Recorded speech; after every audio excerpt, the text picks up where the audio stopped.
ইনশাআল্লাহ এই খুতবায় আমি সূরা বাকারার ৬১তম আয়াতটি নিয়ে কিছু ভাবনা এবং শিক্ষা আপনাদের সাথে আলোচনা করব। আর এই আয়াতটি নিয়ে কথা বলতে গিয়ে আমি মনে করি আয়াতটি নিয়ে গভীর চিন্তাকারী প্রত্যেক ব্যক্তি উপলব্ধি করতে পারবেন যে আমাদের জন্য এই সময়ে এই ধরনের আয়াত নিয়ে গবেষণা কেন গুরুত্বপূর্ণ। আল্লাহ আজ্জা ওয়া জাল্লা আয়াতটিকে একটি বিশেষ প্রেক্ষাপটে এখানে সন্নিবেশিত করেছেন। বনী ইসরাইল ফেরাউনের হাত থেকে রক্ষা পেয়েছিল, তারা ফেরাউন থেকে রেহাই পেয়েছিল, আর অনেক অনেক প্রজন্ম ধরে তারা ফেরাউনের শাসনের অধীনে বসবাস করে আসছিল। তো দীর্ঘ সময় ধরে তারা অধিকৃত জনগোষ্ঠী হিসেবে বসবাস করেছে কর্তৃত্ববাদী একটি শক্তির অধীনে, যা তাদেরকে শাসন করেছে, দাসতুল্য আচরণ করেছে এবং নিচু জাত হিসেবে গণ্য করেছে। এখন বিষয় হলো, নির্যাতনকারী এবং নির্যাতিতের মাঝে অদ্ভুত একটা সম্পর্ক রয়েছে। পৃথিবীর ইতিহাসে আপনি দেখবেন যে কিছু জাতি অন্য জাতির দ্বারা শাসিত হয়েছে। গোটা মানব ইতিহাস জুড়ে এমনটা ঘটেছে। উদাহরণস্বরূপ জাপানিরা চাইনিজদের সাথে এমনটা করেছিল, ব্রিটিশরা পৃথিবীর অনেক দেশেই এমনটা করেছে, ডাচরা এমনটা করেছে ইন্দোনেশিয়াতে, ইত্যাদি ইত্যাদি। আর যখন এই আক্রমণকারী ঔপনিবেশিক শাসকরা কোথাও চলে আসে, সেখানে বিজয়ী হওয়ার পর তাদের বিরুদ্ধে যুদ্ধরতরা ছাড়া সাধারণ জনগণ, লক্ষ কোটি সাধারণ জনগণের কাছে প্রথমে মনে হয় না যে তাদের জীবনে খুব একটা পরিবর্তন এসেছে। রোমানরা বিজয়ী হওয়ার আগে যে কৃষক ছিল, রোমানরা বিজয়ী হবার পরেও সে কৃষকই রয়ে গেছে।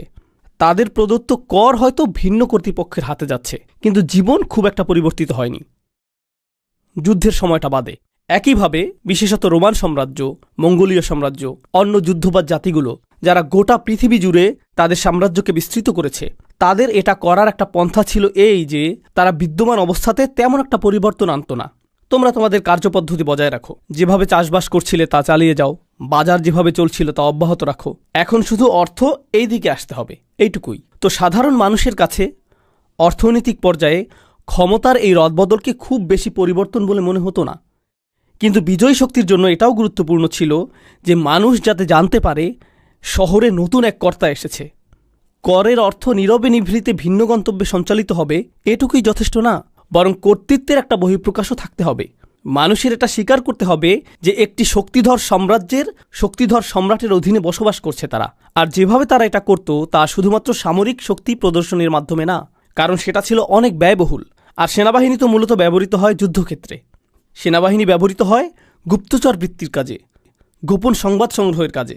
যখন আপনি জনগণ নিয়ন্ত্রণ করার জন্য সেনাবাহিনী ব্যবহার করবেন, সেই অনুপাতে তো জনসংখ্যাও অনেক বেশি, আর এটা সেনাবাহিনীর কাজও না। এজন্য এই ক্ষেত্রে অন্য অস্ত্র ব্যবহার করতে হবে। আমি এগুলোকে অস্ত্র হিসেবেই আখ্যায়িত করছি। আমেরিকাকে এখন বলা হয়ে থাকে হৃদয় এবং মনের নিয়ন্তা, এটাই বলা হয়ে থাকে। এখন আপনার আর বন্দুক এবং বোমার প্রয়োজন নেই। আপনার যা প্রয়োজন তা হলো বিনোদন, খেলাধুলা, কনসার্ট। রোমানরা এটা করেছে, সকল রাজারাই এটা করেছে। তারা বড় ধরনের আয়োজন করত, তাদের বিভিন্ন জাতীয় উৎসবের দিন থাকত। জনগণকে এটা অনুভব করতে হবে যে সাম্রাজ্যের প্রতি তাদের আনুগত্য হলো নাগরিকত্বের অংশ। আর এই লোকগুলো বিজয়ী হয়েছে কারণ তারা জয়ী হওয়ার যোগ্য। তাদের বিজয়ী হওয়াটা ইতিবাচক বিষয়। তারা যদি জয়ী না হতো, সাম্রাজ্য হিসাবে আমরা অগ্রগতি অর্জন করতাম না। যদিও তারা আপনাকে নিজেদের অন্তর্ভুক্ত মনে করে না, কিন্তু তারা চায় যে আপনি তাদেরকে নিজেদের পরিবার হিসেবে গণ্য করেন। তারা কখনোই আপনাকে নিজের পরিবার হিসেবে গণ্য করবে না, কিন্তু তারা চায় যে আপনি তাদেরকে নিজেদের পরিবার হিসেবে গণ্য করেন। আর তারা এটা করে পতাকার মাধ্যমে, কুচকাওয়াজের মাধ্যমে, গান, প্রদর্শনী এবং প্রোপাগান্ডার মাধ্যমে তারা এগুলো সৃষ্টি করবে। এমনকি ফেরাউনের সময়েও সে এগুলো সৃষ্টি করেছিল। আপনি ফেরাউন রাজবংশের ইতিহাস অধ্যয়ন করলে এটা লক্ষ্য করবেন। এটা অধ্যয়ন গুরুত্বপূর্ণ, কারণ কোরআনে বারবার ফেরাউনের আলোচনা এসেছে। আপনি যদি প্রাচীন মিশরীয় ফেরাউন সাম্রাজ্য নিয়ে জানেন, তারা প্রচুর পরিমাণে অদ্ভুত কিন্তু ভীতিকর এবং শক্তিশালী স্মৃতিস্তম্ভ নির্মাণ করেছিল, যেমন পিরামিড, স্ফিংস এবং অন্যান্য আরও অদ্ভুত ধরনের স্থাপনা, যা দেখার জন্য এখনও মানুষ এই সকল স্থান ভ্রমণ করে। আর এই সকল স্থাপনা এমনভাবে নির্মাণ করা হয়েছিল যে যখন মানুষ নৌপথে ভ্রমণ করত, তারা এই স্থাপনাগুলো নদীর তীরে দেখতে পেত। ও, এই লোকদের সাথে ঝামেলা করা যাবে না, দেখো তারা কি নির্মাণ করেছে। এটা ছিল ভীতি সৃষ্টির একটা মাধ্যম। কোরআনে আল্লাহ আজ্জা ওয়া জাল্লা পূর্ববর্তী জাতিগুলোর ব্যাপারে এই বিষয়টি বর্ণনা করেছেন। যেমন হুদ আলাইহিসসালামের জাতি, তারাও এটা করত। তারা মূর্তি এবং বিশালাকার স্থাপনা নির্মাণ করত। অন্য কোনো কারণে না, বরং একটা ভাবমূর্তি, একটা প্রভাব সৃষ্টির জন্য। ঠিক তো এটা কোনো একটা বিষয়ের প্রতীক। আপনারা জানেন, যখন আমেরিকার বিদ্রোহীরা ব্রিটিশ সাম্রাজ্যের বিরুদ্ধে যুদ্ধ করেছিল, তখন ফ্রেঞ্চরা যেহেতু ব্রিটিশদেরকে ঘৃণা করত, ব্রিটিশদেরকে মানসিক যন্ত্রণা দেওয়ার জন্য তারা স্ট্যাচু অফ লিবার্টি উপহার দিয়েছিল, ফ্রান্স এবং আমেরিকার মাঝে মৈত্রী সম্পর্কের প্রতীকস্বরূপ। আর স্ট্যাচু অফ লিবার্টি কিসের প্রতিনিধিত্ব করে? স্বাধীনতা, বাক স্বাধীনতা, ধর্মের স্বাধীনতা, মত প্রকাশের স্বাধীনতা, মানুষ হিসেবে যেমন ইচ্ছা বাঁচার স্বাধীনতা। যদিও ফ্রান্স এই স্বাধীনতাগুলো উদযাপন করে, সেখানে হিজাব পরিধান করলে আপনি চাকরি পাবেন না। বায়োডাটাতে আপনার নামে মোহাম্মদ উল্লেখ করলে চাকরির ইন্টারভিউর জন্য ডাক পাবেন না।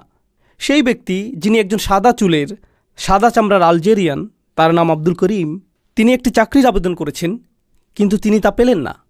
তিনি নিজের নাম পরিবর্তন করে জেক রাখলেন, আর সাথে সাথেই চাকরির ডাক পেয়ে গেলেন। এটাই স্বাধীনতা। কিন্তু এটা শুধু একটা প্রতীক। এটা মানুষকে দেখানোর জন্য যে এর প্রতিনিধিত্ব আমরা করি, এটাই আমরা উদযাপন করি। এটা করা হয় পতাকা এবং এই জাতীয় অন্যান্য জিনিসের মাধ্যমে। এখন বেশিরভাগ মানুষের ক্ষেত্রে কি ঘটে? বেশিরভাগ মানুষের ক্ষেত্রে এই সাম্রাজ্যগুলো যা করেছিল তা হলো, এই মানুষগুলো পৃথিবীর সম্পর্কে যেরকম চিন্তা করে তা নিয়ন্ত্রণ করত। আপনি যদি সেই সময় বসবাস করতেন, তাহলে তারা চাইতো যে তাদের মতো করে জগৎ আপনি চিন্তা করেন। তারা চায় সেভাবে আপনি জগৎকে দেখুন, যেভাবে তারা আপনাকে দেখাতে চায়। আর সেটা ছিল তাদের সবচেয়ে শক্তিশালী অস্ত্রগুলোর একটি। বনি ইসরায়েল ছিল দাসতুল্য। মিশরীয় সমাজে তারা ছিল দাসতুল্য। আর মুসা আলাইহিসসালাম তাদেরকে সেই দাসত্বের শৃঙ্খল থেকে মুক্ত করেছিলেন। এখন তারা মুক্ত। তারা রয়েছে মরুভূমিতে। মিশরীয় সেনাবাহিনী ডুবে গিয়েছে, তারা ধ্বংসপ্রাপ্ত হয়েছে। এখন তারা মুক্ত, কিন্তু আসলে তারা মুক্ত নয়। কারণ প্রকৃত আক্রমণটি সামরিক আক্রমণ ছিল না, প্রকৃত আক্রমণটি ছিল মানসিক আক্রমণ। তারা শারীরিক বিবেচনায় মুক্তি পেয়েছিল বটে, কিন্তু মানসিকভাবে তারা মুক্ত হতে পারেনি। তারা মানসিকভাবে মুক্ত হতে পারেনি। তারা এখন একরকমভাবে মুক্ত। আমি আপনাদেরকে একটা উপমা প্রদান করছি। ধরুন কেউ কারাগারে রয়েছে, মিথ্যা অভিযোগে তাকে কারাগারে বন্দী করা হলো, আর ২০ বছর কারাগারে কাটানোর পর সে মুক্তি পেল। যখন সে মুক্তি পায়, সে আবারও সূর্য দেখতে পায়, সে আবারও স্বাভাবিক খাবার খেতে পায়, সে আবারও বন্ধুত্ব তৈরি করতে পারে। সে কি আর কখনো কারাগারের পোশাক পরিধান করতে চাইবে? আমি সেই পোশাকগুলো মিস করছি। সে কি এটা বলবে? সে কি এটা বলবে যে কারাগারে যে তরল ধরনের খাবার দেওয়া হতো, সেই খাবারটা আমি খুব মিস করছি। আমি মুরগির মাংস খেতে চাই না, আমি গরুর মাংস খেতে চাই না, আমি বারবিকিউ খেতে চাই না, আমি সেই পুরাতন নোংরা পাত্রটি চাই। আর আমি অন্ধকারাচ্ছন্ন স্থানে বসে খাবার খেতে চাই যেখানে ইঁদুর ঘুরে বেড়ায়, কারণ আমি সেগুলো মিস করছি। কেউ সেটা করবে না, কেউই সেটা করবে না। প্রকৃতপক্ষে সে যদি একটা ইঁদুর দেখে, অথবা সে যদি কারাগারের খাবারের পাত্রটির মতো একটা পাত্র দেখতে পায়, তার স্মৃতিতে সেটা ভেসে উঠতে পারে। তার হয়তো পুরনো দিনের কথা মনে পড়ে যেতে পারে। সে হয়তো কান্না শুরু করে দিতে পারে।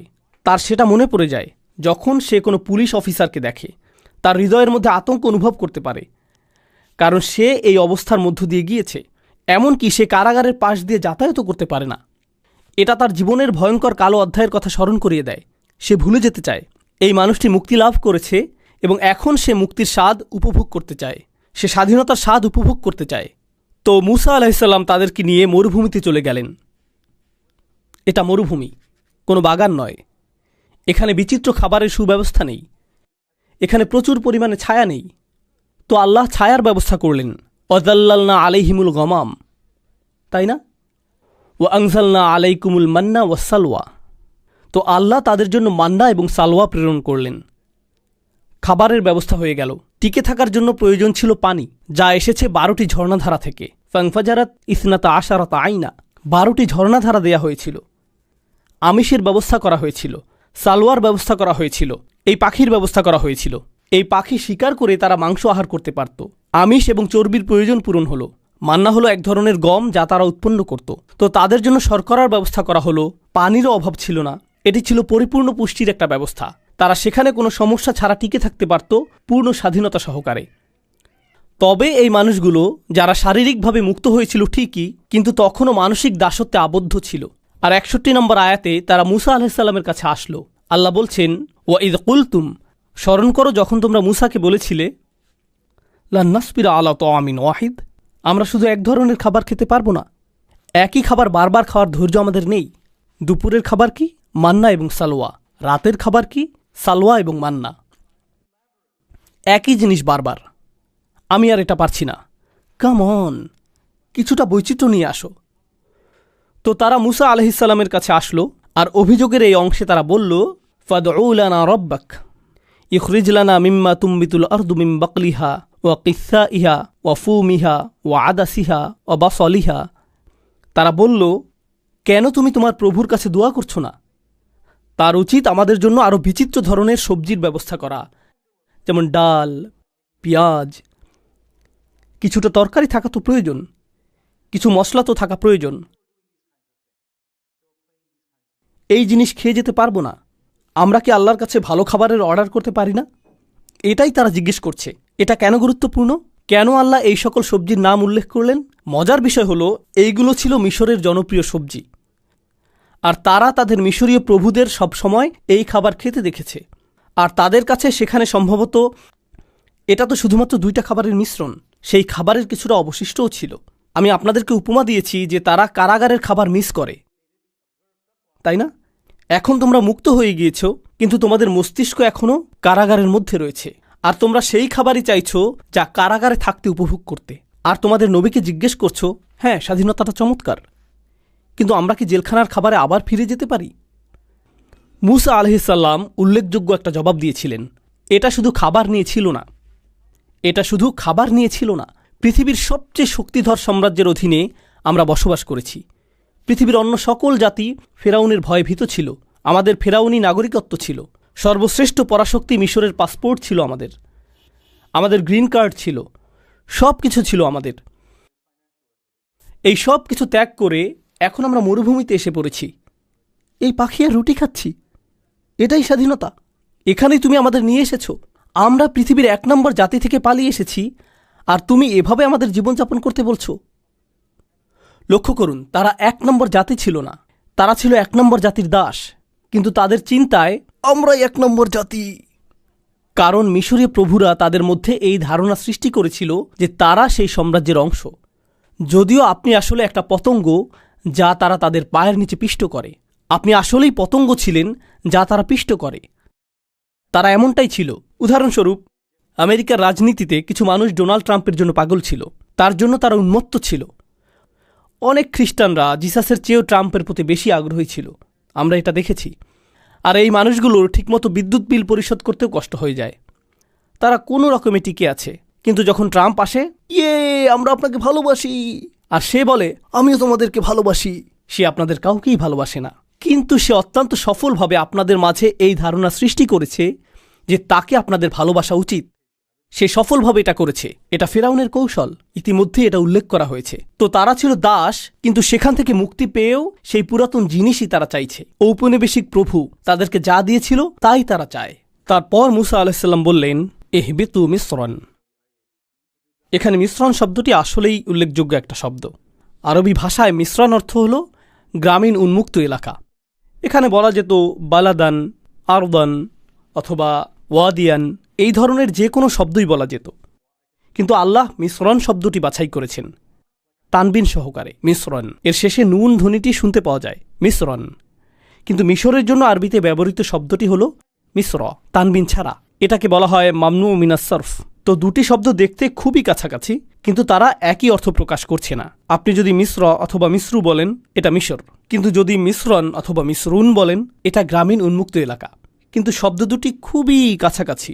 এটা এরকম যেন মুসা আলাইহিসসালাম বলছেন, তোমরা আরেক মিশরে ফিরে যেতে চাইছ, তোমরা নতুন একটা স্থানে যেতে চাইছ, কিন্তু আসলে তোমরা আবারও সেই মিশরের অবস্থায় চাইছ। আমি কোথা থেকে এসেছি তা নিয়ে আপনাদেরকে মজার একটা কথা বলি। আমি মূলত পাকিস্তানি বংশোদ্ভূত, আর আমি পাকিস্তান ভালোবাসি। আমি সেই গোটা অঞ্চলটাকেই আসলে ভালোবাসি।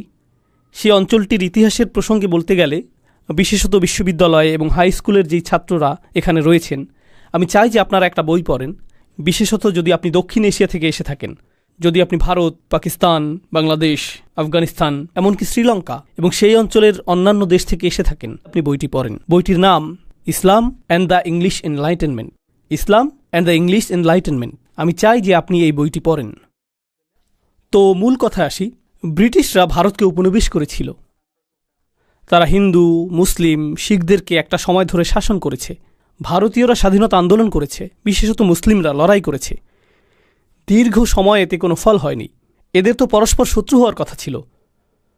শত্রুর সব কিছুকে আপনার ঘৃণা করা উচিত, কিন্তু সেই শত্রু অত্যন্ত সফলভাবে এটা শিখাতে সক্ষম হয়েছিল যে যদি তুমি আমার ভাষায় কথা বলো তাহলে তুমি সাফল্য অর্জন করবে, যদি তুমি আমার মতো পোশাক পরো তাহলে তুমি সাফল্য অর্জন করবে, যদি তুমি আমার মতো খাবার গ্রহণ করো তাহলে তুমি সফল হতে পারবে, যদি তুমি আমার মতো কথা বলো, যদি তুমি আমার মতো আচরণ করো, যদি তুমি আমার মতো দেখতে হও, যদি তুমি ভান করো যে তুমিই আসলে আমি, তোমার গায়ের রং শ্যামলা হলেও যদি ভান করো যে তুমি সাদা চামড়ার মানুষ, তাহলে আসলেই তুমি সফল হতে পারবে। ব্রিটিশরা কিন্তু খুবই ছোট একটা জাতি, না জানলে জেনে রাখুন।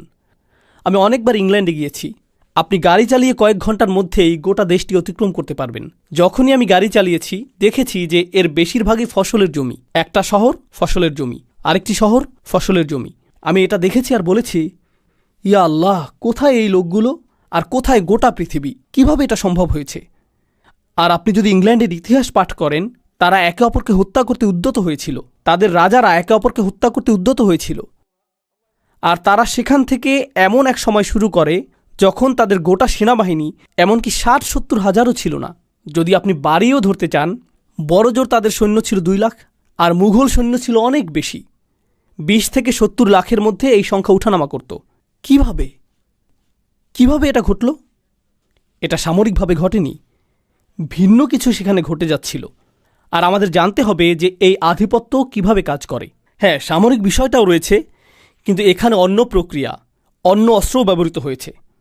আর সেই অস্ত্রের বিষয়টি হলো, এমনকি যখন মানুষ ব্রিটিশদের কাছ থেকে স্বাধীনতা অর্জন করে, এমনকি যখন মানুষ আলজেরিয়াতে হত্যার শিকার হয়েও ফ্রেঞ্চদেরকে বিতাড়িত করেছে, তারা হয়তো ফ্রেঞ্চদেরকে বিতাড়িত করতে পেরেছিল, কিন্তু একটি ফ্রেঞ্চ ভিতরে রয়ে গিয়েছে। তারা ব্রিটিশদের বিতাড়িত করেছে, কিন্তু একটি ব্রিটিশ ভিতরে রয়ে গিয়েছে। আর অবস্থা যখন এমন হয়, এই অবস্থায় আপনি পাকিস্তানের মতো একটা দেশে যেতে পারেন, যা আমি ভালোবাসি। পাকিস্তানের অনেকগুলো ভাষা নিয়ে গড়া চমৎকার ঐতিহ্য রয়েছে। এর মধ্যে অনেক ভাষা মৃতপ্রায়। সেখানে আপনি যদি একটি রেস্টুরেন্টে যান আর উর্দু ভাষায় কথা বলেন, তাহলে ওয়েটার আপনার দিকে বিরক্তি ভরে তাকাতে পারে। কিন্তু আপনি যদি একই কথা ইংরেজিতে বলেন, এর উপরে আপনি যদি আমেরিকান উচ্চারণে এটা বলেন, please sir, this way sir, আপনি পরীক্ষা করে দেখতে পারেন। আপনি স্যুট পরিধান করে সেখানে প্রবেশ করে ইংরেজিতে কথা বলুন, এরপর বেরিয়ে যান, পোশাক পরিবর্তন করে দেশীয় পোশাক পরুন, তারপর আবার প্রবেশ করে উর্দু ভাষা বলুন। সম্পূর্ণ ভিন্ন আচরণ পাবেন। আর এটা আমেরিকাতে ঘটছে না, কানাডাতেও ঘটছে না, ইংল্যান্ডেও ঘটছে না। এটা ঘটছে মুসলিম বিশ্বে। আর শুধুমাত্র পাকিস্তানেই না, এটা ঘটছে ভারতে, বাংলাদেশে, ইন্দোনেশিয়াতে, মালয়েশিয়াতে, এটা ঘটছে উত্তর আফ্রিকায়, সমগ্র মুসলিম বিশ্বে।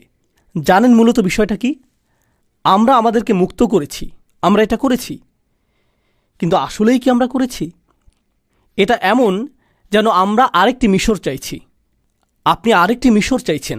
আর যারা এখানে তরুণ প্রজন্মের কাছে মনে হবে, আমি তো কানাডায় জন্ম নিয়েছি, আপনি কিসের কথা বলছেন? এই কথাগুলোর সাথে আমি সম্পর্ক খুঁজে পাচ্ছি না। হ্যাঁ, আপনাকে নিয়ে কিছু কথা বলি। জানেন আপনার ঔপনিবেশিক প্রভুকে? বিভিন্ন ব্র্যান্ডের নাম, নেটফ্লিক্সের প্রতি আপনার আনুগত্য, খেলায় আপনার প্রিয় দলটির প্রতি উপাসনা, এই উপায়ে আপনার নতুন প্রভুরা আপনাকে ব্যস্ত রাখছে। এটা আপনাকে নতুন মডেলের গাড়ি নিয়ে ব্যস্ত রাখছে, মোবাইল যা সম্প্রতি বাজারে এসেছে, যার এমন ক্যামেরা রয়েছে যেটি ঠিক আপনার আগের ফোনের ক্যামেরার মতোই, কিন্তু নতুন ফোনটি ছাড়া আপনার কাছে জীবন অসম্পূর্ণ মনে হয়। আপনাকে এটা পেতেই হবে, আপনাকে এটা দেখাতেই হবে। আপনি এমন গণতন্ত্র নিয়ে গর্বিত, এমন গণতন্ত্রে বসবাস করে গর্বিত, যা অত্যন্ত ব্যস্ত রয়েছে গোটা পৃথিবীর গণতন্ত্র ধ্বংস করার কাজে। কিন্তু আপনি গণতন্ত্র নিয়ে গর্বিত। কমপক্ষে আমাদের তো অধিকার রয়েছে, আমাদের তো গণতন্ত্র রয়েছে। আর অন্য দেশের বিশৃঙ্খলাগুলো আমাদের চোখে ধরা পড়ে। তো এই আয়াতের মাধ্যমে আমি আপনাদের যা বলতে চাচ্ছি তা হল, মুসা আলাইহিসসালাম তাদেরকে একটি সতর্কতা প্রদান করেছিলেন। এটাই যদি তোমরা চাও, তোমরা যদি আবারও দাসত্বের জীবন চাও, শারীরিকভাবে না হলে মানসিকভাবেও যদি তা চাও, তাহলে এগিয়ে যাও। নতুন এক মিশরে চলে যাও। এইবার তোমাদের শাসন করতে ফেরাউন আসবে না। ফেরাউন তোমাদের নিজেদের মাথাতেই রয়েছে, আর তোমরা নিজেকেই নিজে ঔপনিবেশিক দাস বানিয়ে রেখেছ। এটা অটো পাইলট। সর্বোত্তম দাস তো সেই যার জন্য আপনার কারাগার তৈরিরও প্রয়োজন নেই, সাশ্রয়ী দাস। এই দাসটি এমন দাস যে মনে করছে যে সে মুক্ত।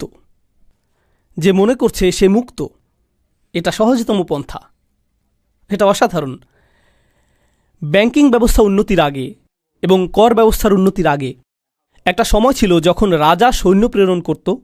এই সৈন্যবাহিনী এসে প্রতিটা ঘর থেকে অর্থ সংগ্রহ করত।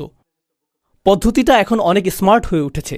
তখন সেনাবাহিনীর জন্য খরচ করতে হতো, ঘোড়ার জন্য খরচ করতে হতো, ঘোড়ার গাড়ির একটা খরচ ছিল, যাতায়াতের একটা খরচ ছিল, তারপর তারা অর্থ সংগ্রহ করত। এভাবে মাঝখানে অনেক অর্থ খরচ হয়ে যেত। এখন স্বয়ংক্রিয় বিলিং সিস্টেম তৈরি করা হলো। মানুষ যখন মহাসড়কে গাড়ি চালাবে তাদের কাছ থেকে স্বয়ংক্রিয়ভাবে টোল আদায় হয়ে যাবে। তারা বুঝতেও পারবে না, তারা অনুভব করবে যে তারা স্বাধীন।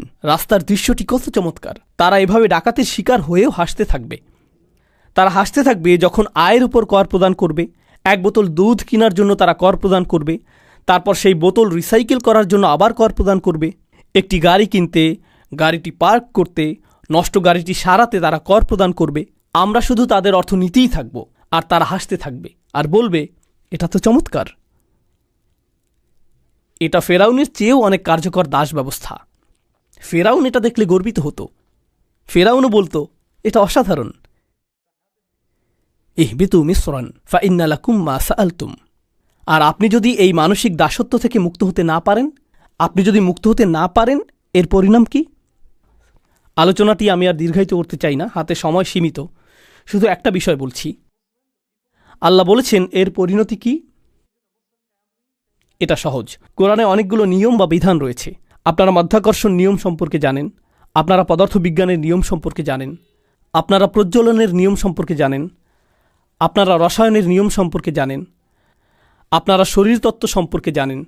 আপনি যদি বিষাক্ত কোনো খাবার গ্রহণ করেন, আপনার শরীর ক্ষতিগ্রস্ত হবে। এমন নিয়ম রয়েছে যা এটা বর্ণনা করে। এমন বিধান কার্যকর রয়েছে। আল্লাহ নির্দিষ্ট বিধান কার্যকর করে রেখেছেন। আপনি নিজের হাতকে আগুনের মধ্যে প্রবেশ করাতে পারবেন না। এখানে প্রজ্বলনের বিধানটি কাজ করবে, তাই না? সব কিছুরই কার্যকারণ থাকবে এবং এর ফলাফলও থাকবে। ঠিক একইভাবে কোরআনে আল্লাহ আমাদেরকে আরেক ধরনের কার্যকারণ এবং ফলাফলের কথা বলেছেন। আল্লাহ যদি এটা শিক্ষা না দিতেন, আমরা কখনোই তা জানতাম না। পদার্থবিজ্ঞান আপনি শিখে নিতে পারেন, প্রজ্বলনের বিধানটি আপনি শিখতে পারেন, শরীরতত্ত্ব আপনি শিখে নিতে পারেন, কিন্তু আরও কিছু বিধান রয়েছে যেগুলোর কার্যকরণ এবং ফলাফল রয়েছে যা আল্লাহ শিক্ষা না দিলে আপনি কখনোই শিখতে পারবেন না। ওয়ায়ুআল্লিমুকুম মা লাম তাকুনু তা'লামুন। তোমাদেরকে তা শিক্ষা দেন যা তোমরা নিজেরা জানতে না। আল্লাহ বলছেন, দুরিবাত আলাইহিম আযিল্লাহ দিয়ে তাদেরকে চপটাঘাত করা হয়েছিল। তো আমি চাই যে আপনারা জিল্লাহ শব্দটি উপলব্ধি করুন। এছাড়াও আরও বোঝার রয়েছে, কিন্তু যদি জিল্লাহ শব্দটি বুঝতে পারেন, এটা যথেষ্ট, এখনকার জন্য যথেষ্ট। তো আল্লাহ বলছেন, এই লোকগুলো যারা মানসিকভাবে দাসত্ব বরণ করতে চেয়েছিল, তারা জিল্লাহ দ্বারা আঘাতের শিকার হয়েছিল। তো এই শব্দটি দিয়ে আসলে কি বোঝাচ্ছে? এটা এসেছে আরবি শব্দ মুজাল্লাল থেকে, তরিকুন মুজাল্লাল, অর্থাৎ এমন পথ যার উপর মানুষ প্রচুর হাঁটে, যার ফলে এটা মসৃণ হয়ে যায়। যেমন আপনি যদি এমন স্থানে বসবাস করেন যেখানে পায়ে চলার জন্য আলাদা পথ না থাকে, সেটা যদি ঘাস এবং আগাছাপূর্ণ স্থান হয় আর মানুষ হাঁটতেই থাকে, তখন এই আগাছাগুলোর মাঝখানে মসৃণ পথ তৈরি হয়, সেখানে কিছু জন্মায়ও না। এটা হলো তরিকুন মুজাল্লাল, মসৃণ পথ। যেহেতু এর উপর অনেক হাঁটা হয়েছে, ফলে এটা মসৃণ হয়ে গিয়েছে। হাইতুন জলিল, এটা ব্যবহৃত হয় দেয়ালের ক্ষেত্রে। মানুষ দেয়াল নির্মাণ করে বাইরের মানুষকে দূরে রাখার জন্য, কিন্তু দেয়ালটি যদি 1 হাত পরিমাণ উঁচু হয়, এর ফলে মানুষ সহজেই ঢুকে পড়তে পারে। এটা অকেজো, কারণ এটা অনেক নিচু। এই ধরনের দেয়ালকে বলা হয় হাইত জলিল, এটা অনেক নিচু।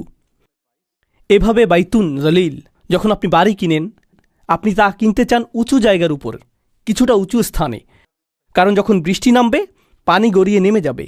কিন্তু আপনি যদি নিচু স্থানে বাড়ি কিনেন, অন্য সকল বাড়ির পানি আপনার বাড়িতে চলে আসবে, আপনার বাড়িই বন্যার শিকার হবে। এটাই বাইতুন জলিল। তারা জুলাল আল করম শব্দটি ব্যবহার করে এমন গলার হারের জন্য যাতে সস্তা পুঁতি থাকে, কিন্তু এর মাঝ বরাবর মূল্যবান কয়েকটি পাথর থাকে যা নিচে ঝুলে থাকে। তো দুল্লিয়াত আনাকিদুহ, মূল্যবান যে পাথরগুলো নিচে ঝুলে থাকে সেগুলোকে আসলে বলা হয় জুলাল, যেগুলো নিচে ঝুলে থাকে। মুহাম্মদ হাসান হাসান জাবাল কর্তৃক লিখিত আরবি ভাষার বিখ্যাত অভিধানে তিনি এই ব্যাপারে বলেছেন, নাকসুস ইরতিফা ইশাই, কোনো কিছু উঁচু ছিল কিন্তু এখন তা নিচু হয়ে গেল, এটাই দলিল। কেউ শক্তিশালী ছিল, এরপর সে দুর্বল হয়ে গেল, এটাই দলিল। সামাজিক দৃষ্টিকোণ থেকে কেউ আগে আত্মমর্যাদা সম্পন্ন ছিল আর এখন মানুষের পায়ের নিচে পিষ্ট হওয়াকে এবং নত হয়ে থাকাকে সে উপভোগ করে, এটাই দলিল। তো মুসলিম সভ্যতার সাথে কি ঘটেছে? আজকের দিনেও এমন স্থান রয়েছে, আমি নিজে এমন স্থানে গিয়েছি, মুসলিম সমাজেই কোনো নারী যদি হিজাব পরিধান করেন, তিনি সেখানে অশিক্ষিত, গেঁয়ো এবং সেকেলে বিবেচিত হন। তারা পশ্চিমাদের থেকেও বেশি পশ্চিমা সাজতে চায়। পশ্চিমারাও এতটা পশ্চিমা সুলভ আচরণ করে না। কেন? কারণ আমরা এটা অনুভব করতে চাই যে আমরা আধুনিক অনুভব করতে চাই। আপনি লক্ষ্য করবেন যে যুদ্ধ বিধ্বস্ত দেশ, যেখানে গোটা দেশটি ধ্বংসপ্রাপ্ত হয়েছে, গণহত্যা চালানো হয়েছে, আর সেই মানুষগুলোই তাদের মূল্যবোধের অনুভূতি হলো এরকম, দেখো আমি কোন ব্র্যান্ডের বেল্ট কিনেছি, দেখো আমার জুতাগুলো, দেখো আমি কোন স্যুটটি কিনেছি, এটাই তার মূল্যবোধের উৎস। প্রভু বলেছে, আমার কাছ থেকে কিনো, আমাকেই কর প্রদান করো, আর একই সাথে গর্বিতও বোধ করো। মানুষ এর চেয়ে বেশি দলিল কিভাবে হতে পারে? মানুষ এর চেয়ে নিচে আর কিভাবে নামতে পারে? এটা হালাল এবং হারামের বিষয় না। আমি চাই যে আপনারা বিষয়টা উপলব্ধি করুন। এটা হারামের সাথে সম্পর্কিত না, এটা আত্মমর্যাদার বিষয়। আমি সমাপ্তি টানছি এই বলে যে পৃথিবীর সকল সংস্কৃতি হল আদম আলাইহিসসালামকে যা দেয়া হয়েছিল তা থেকে আগত। আনজালনা আলাইকুম লিবাসান ইউআরি সাওআতিকুম ওয়ারিশা। আদম আলাইহিসসালামকে বলা হয়েছিল, আল্লাহ তোমার জন্য পোশাক প্রেরণ করেছেন যাতে তোমার লজ্জাস্থানকে আবৃত করতে পারো। তো আপনি যদি পরিধান করেন বাংলাদেশি পোশাক, পাকিস্তানি পোশাক, আফগানি পোশাক, আমেরিকান পোশাক, ব্রিটিশ পোশাক, জাপানি পোশাক, এই সবগুলোরই সূচনা হয়েছে আদম আলাইহিসসালামকে যা প্রদান করা হয়েছিল তা থেকে। আর আল্লাহ তার কিতাব এবং তার রাসূলের সুন্নাহর মাধ্যমে আমাদেরকে পথ নির্দেশনা দিয়েছেন পোশাকের থেকে অজ্ঞতা দূর করার জন্য।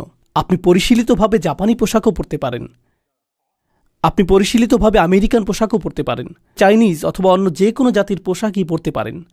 সংস্কৃতি প্রত্যাখ্যানের বিষয় নয়, বরং ঔপনিবেশিক প্রভুত্বকে প্রত্যাখ্যান করা উচিত। শাসন করার মানসিকতাকে, শাসকের উপাসনাকে প্রত্যাখ্যান করা উচিত। আর সুবহানাল্লাহ, আমরা অত্যন্ত চমৎকার সময়ে বসবাস করছি। এই সময়ে আমাদের জন্য এই ধরনের আয়াত নিয়ে গভীর চিন্তা করার মাধ্যমে বিশেষত তরুণ প্রজন্মের কাছে একটা সুযোগ রয়েছে ঔপনিবেশিক মানসিকতা থেকে উম্মাকে মুক্ত করার, যা মুসলিম চিন্তাকে আচ্ছন্ন করে রেখেছে 1 শতাব্দীরও বেশি সময় ধরে। মুসলিমরা হলো পৃথিবীর বুকে শক্তিশালী একটা জনগোষ্ঠী। আমরা বেশ কয়েক শতাব্দী ধরে ঘুমিয়ে আছি। আমাদের কিছুটা খারাপ সময় পার করছি। আমরা শুধুমাত্র খারাপ সময় পার করছি, কিন্তু এর অর্থ এটা না যে আমরা দুর্বল। আমরা ঘুমন্ত সিংহ। আমরা জেগে উঠতে শুরু করছি। গাজায় যা ঘটে যাচ্ছে তা শুধুমাত্র পৃথিবীর জন্য চক্ষু উন্মোচনকারী নয়। এটা শুধু আমেরিকানদের সচেতন করা না যে আমরা বাক স্বাধীনতার কথা বলে থাকি, কিন্তু তা আসলে আমাদের নেই। আমরা মত প্রকাশের স্বাধীনতার কথা বলে থাকি, কিন্তু আসলে তা আমাদের নেই। আমরা প্রতিবাদ মিছিলের স্বাধীনতার কথা বলে থাকি, কিন্তু তা আসলে আমাদের নেই। এটা শুধুমাত্র আমেরিকানদেরকে এই গুরুত্বপূর্ণ বিষয়গুলো নিয়ে সচেতন করা না, বরং এই চিন্তাও জাগ্রত করা যে তারা আমাদেরকে দাসের মতোই বিবেচনা করেছিল আর অদৃশ্য বেড়া তৈরি করে রেখেছিল। মুসলিমরা বুঝতে পারছে যে এতদিন আমি কিসের উপাসনা করে আসছি, কোন কল্পিত গরু নিজের চিন্তার জগতে তৈরি করে আমি উপাসনা করেছি, বনি ইসরাইলের সেই সোনালী গরুর মতো।